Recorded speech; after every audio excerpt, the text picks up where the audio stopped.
மதுரை வழக்கறிஞர்கள் மீது தொடரப்பட்ட அவமதிப்பு வழக்கை முடிவுக்கு கொண்டுவர வேண்டுமானால் நீதிபதிகளும் வழக்கறிஞர்களும் பேச்சுவார்த்தை நடத்தினால் மட்டுமே சாத்தியம் என மனுதாரர் தரப்பு வழக்கறிஞர் NG பிரசாத் தெரிவித்திருக்கிறார். நீதிபதிகள் சொன்னாங்க, இது பிரச்சனை ரொம்ப முக்கியமான பிரச்சனை. இது இரண்டு நீதிபதிகள் தீர்ப்பு பண்ணா போராது, 3 நீதிபதிகள் தேவை என்று சொன்னார்கள். என்னுடைய கருத்து என்றால் 3 வேண்டியதில்லை, 30 வேண்டியதில்லை. நேரடியாக பேசி இந்த பிரச்சனையை முடித்துக் கொள்ள வேண்டும் என்று சொன்னேன். சுமோட்டோ கண்டெம்ட் எடுத்தால் இந்த பிரச்சனை முடியாது.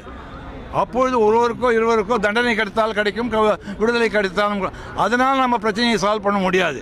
இது லாயர்ஸுக்கும் ஜட்ஜஸும் உட்கார்ந்து என்ன பிரச்சனை எப்படி எழுந்தது, எப்படி அதை சால்வ் பண்ணணும்னு டிசைட் பண்ணணும்னு சொன்னோம். வக்கீல்கள் எதற்காக போராடுகிறார்கள், போராட்டத்தில் சில எக்ஸசஸ் எல்லாம் இருக்கும், அதெல்லாம் மறந்து போய் நீங்கள் செட்டில் பண்ணி நல்ல சமூகமான நிலையில் மக்களுக்கு சேவை செய்யும்படி நாங்கள் இருக்கோம்.